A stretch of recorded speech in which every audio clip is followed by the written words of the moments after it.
entrevistando pessoas que abrigaram Belchior, que estiveram com Belchior nesse caminho, né? Para quem está ouvindo a gente e não conhece a história, né, completa, né? Não vai conseguir contar a história completa, mas uma palhinha, né, um resuminho, é que Belchior realmente ficou fora da mídia, né?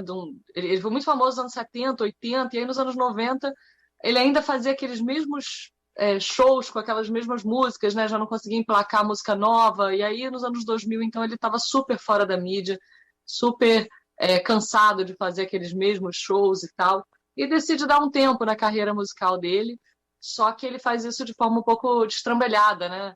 Porque ele não ajusta as contas, as coisas que ele foi deixando, ele simplesmente para de fazer show, e parar de fazer show para um artista significa não ter mais renda, né?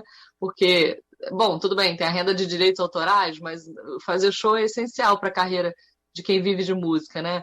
Então, ele, em vez de organizar isso antes de sair, ele acabou saindo sem organizar. E nesse período, tempo que a gente entendeu que ele foi tirar um tempo sabático, e aí essas contas chegaram, né? A justiça cobrou dele, as contas dele foram bloqueadas, e a mídia, principalmente, que foi, acho que, no fim das contas, nós, né? Porque eu também sou jornalista e tal, acabamos sendo alguns dos grandes vilões, assim, nessa história, porque a mídia fez uma perseguição a Belchior um pouco cruel, né? Botou logo de cara, nas primeiras matérias, ele como um fugitivo que tinha deixado dívidas e fugido, e não tinha nem dado tempo ainda de diagnosticar isso, né? Ele ainda estava nesse período sabático dele lá no Uruguai, mas na medida em que ele é colocado como fugitivo, né, e criminoso, que está devendo e largou tudo, não sei o quê, ele passa de fato a se esconder, a fugir, porque não quer mais aparecer na mídia desse jeito, né? E aí pronto, aí depois a segunda perseguição que ele sofre é essa da justiça, que começa a bloquear as contas dele por conta dessas dívidas que ele foi deixando. E aí a história vai piorando por um lado, né? Porque aí ele vai dependendo de fãs, da boa vontade, né? Da generosidade dos fãs que vão abrigando ele pelo caminho, desde que ele pisa ali no Uruguai, que acontece tudo isso, até ele chegar em Santa Cruz do Sul, onde ele morreu em 2017, né? E a gente fez esse caminho todo mapeando, conversando com essas pessoas para tentar reconstruir essa história. A gente conversou com psicólogos, com o psicanalista amigo meu que ele cita na música Divina Comédia Humana, né? Que é o Barbosa Coutinho, é um amigo de infância dele, que é um psicanalista. Foi muito importante a conversa com ele, por exemplo, para entender o que era o Belchior antes, né? O que foi o Belchior depois. E a gente encontrou alguns traços de personalidade, porque também são muitas teorias, né? Muita gente que a gente entrevistou tinha teoria sobre o porquê, queria ter uma resposta exata, assim, né? Fixa, né? Para dar para a gente. E a gente percebeu que não tem um porquê, tem vários porquês. E uma teoria também é difícil, a gente acha que tem mais de várias teorias, né? Mas é fato que tem alguns traços de personalidade que ele tinha e que essas pessoas que abrigaram ele no Sul não faziam a menor ideia, porque conheceram ele ali naquela situação, como aquele Belchior ali se escondendo e tal, né? Mas, por exemplo, o Barbosa, assim como o Fausto Nilo, que é um grande compositor também do Ceará, amigo dele de infância também, e outras pessoas falaram pra gente que ele já gostava de sumir de vez em quando. E um dos sumiços mais icônicos, simbólicos, né, da vida dele foi quando ele largou saiu da escola e foi para um seminário. Virou seminarista, ficou preso lá dentro, um seminário sério, né, daqueles que tem aquelas... Ai, como é que chama, né? Quando se bate, né? Se tortura, se castiga, se autopune, né? Esqueci o nome agora.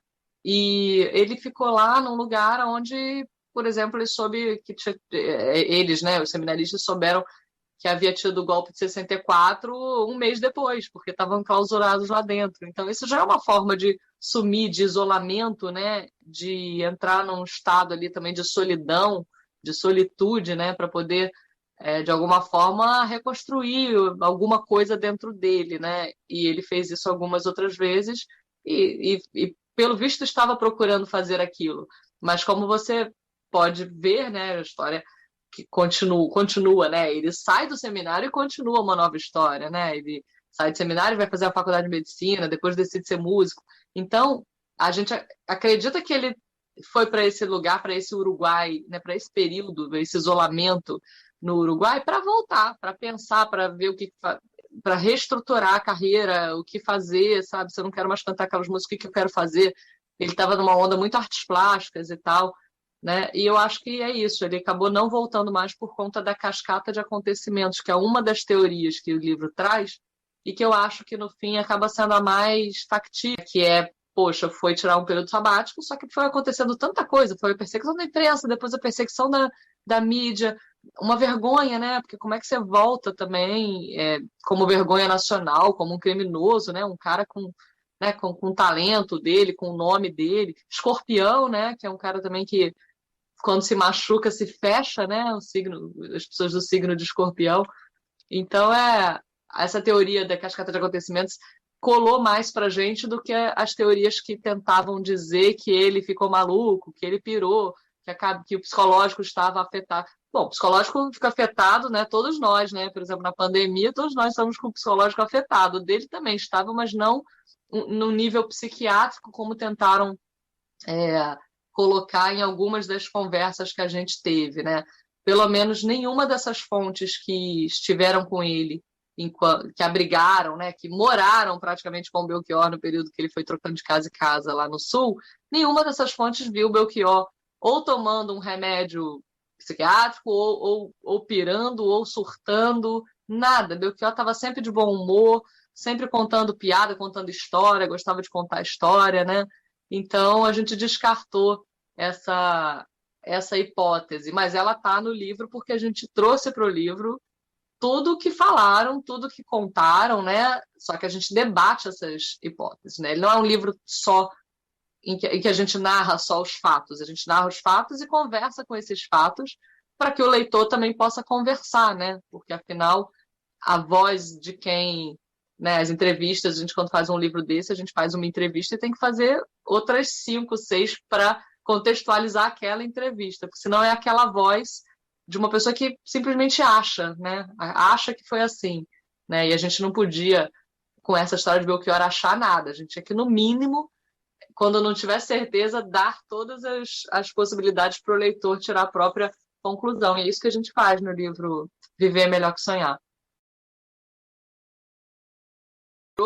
Que antes, né, do sumiço, ele deu algumas entrevistas onde pessoas ao vivo, né, em televisão, falavam: Belchior, mas onde você tá que você não tá tocando em lugar nenhum? Imagina um artista ter que ouvir uma coisa dessa, né, um artista de renome, famoso, que quando fazia show as pessoas cantavam junto e, poxa, quando chega na frente, né, numa TV, né, numa coisa, rede nacional, um jornalista pergunta: onde é que você está que ninguém te ouve em lugar nenhum? Né? Então, ele tinha todo o direito de pirar se ele quisesse, Com né? certeza. Eu acho até que ele pirou, ele só destrambelhou um pouco na coisa das contas, que ele devia ter acertado a pensão que ele não estava pagando, né? A conta que ele ficou com o secretário, então, algumas coisas que ele fez que foram mal feitas. Agora, a atitude em si, a gente não julga, a gente, em alguns momentos, até aprecia.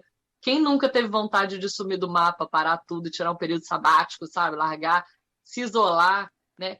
Aliás, muita gente já fez isso, né? É que o Belchior, a mídia acabou botando ele nesse lugar. Com certeza. Agora, a mídia Boa. não fez isso com a Ana Paula Arósio, com tantos outros nomes que fizeram. Tolstói, o russo Tolstói fez isso, né? De largar tudo e de repente não existir mais como Tolstói, né? Como Ana Paula Arósio, né? Então é uma discussão ampla. Porque é isso, né? Belchior perdeu muito das coisas dele para os outros, né? Para a Elis, para outras pessoas gravarem, né? E ele recupera, né? Quando a gente traz isso que você falou é perfeito. A gente acaba dando de volta para ele a música que é dele e que ele até pleiteava, né? Porque Elis, por exemplo, fala, estão em casa contando seu vil metal, né? E ele defendia que o metal não era vil, né? Tanto que ele canta contando seus metais, né? Então ainda tem essa coisa do Belchior ter uma apropriação dessa música que Elis tem como intérprete, mas como autor, como aquele cara que sabe o que está dizendo, essa música é dele, é totalmente dele. Ó, eu vou ter que fazer uma pergunta de ouvinte aqui, ela mandou várias, mas eu vou eleger essa daqui primeira. Se descreve como literatura clandestina. E ela pergunta: Mutantes, Legião ou Belchior? Qual foi a biografia mais complicada para fazer? E perguntou se você vai deixar um livro autografado para sorteio e ela ganhar. Ou ele, não sei, literatura clandestina pergunta. Oh, meu Deus, literatura clandestina, eu não fui preparada para isso. E eu não tenho livros em casa, quem tem é a editora.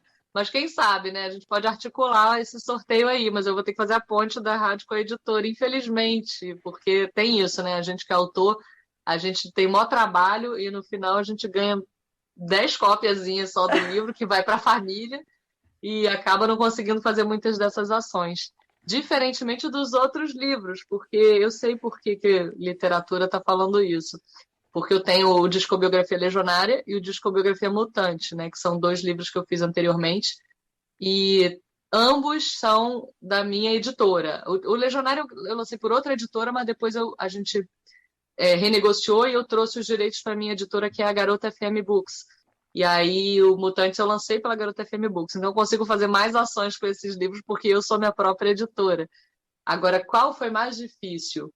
Olha, foram livros bem diferentes né, em termos de produção, porque o Legião, ele foi a partir, o Discobiografia Legionária foi a partir de um trabalho sobre a Legião Urbana que eu fiz junto à gravadora, e aí eu tive muito suporte da gravadora. Teria sido um livro difícil, mas se eu não tivesse, né, toda uma equipe que me ajudou muito na época, o próprio Dado Villa-Lobos e Marcelo Bonfá, todo mundo estava junto nesse projeto e depois todo mundo liberou para que eu aumentasse, transformasse em livro. Então, foi um livro relativamente fácil, né, nesse sentido. O Mutante é uma pesquisa desde a faculdade. Eu fiquei 15 anos pesquisando sem pensar em livro. Quando eu pensei em livro, eu já tinha a pesquisa toda pronta, com entrevistas difíceis, como Rita Lee, que já não dá mais entrevista, só que eu entrevistei ela na época que ela dava entrevista, anos atrás. Então, teria sido difícil se eu tivesse falado assim, agora eu vou começar do zero e fazer. Então, Belchior acabou sendo mais difícil por isso, porque era um livro começando do zero, né? Com pouca coisa, pouca pesquisa pré-pronta. E outra coisa, né? Um tema muito delicado. Diferente do Legião e do Mutantes, que, tirando a parte que fala da morte do Renato Russo, que eu chorei muito escrevendo e entrevistando, mas o Mutantes é um livro que eu escrevo rindo, assim, eu acho muito divertida a história. O Belchior é um livro que em muitos momentos eu chorei, a gente sofreu com algumas entrevistas, a gente sofreu para escolher, né, o que botar, o que botar assim, né, o que acreditar, o que, né, como eu falei, o que levaria a ter que fazer mais entrevistas para pensar melhor. Então ele foi um livro mais difícil.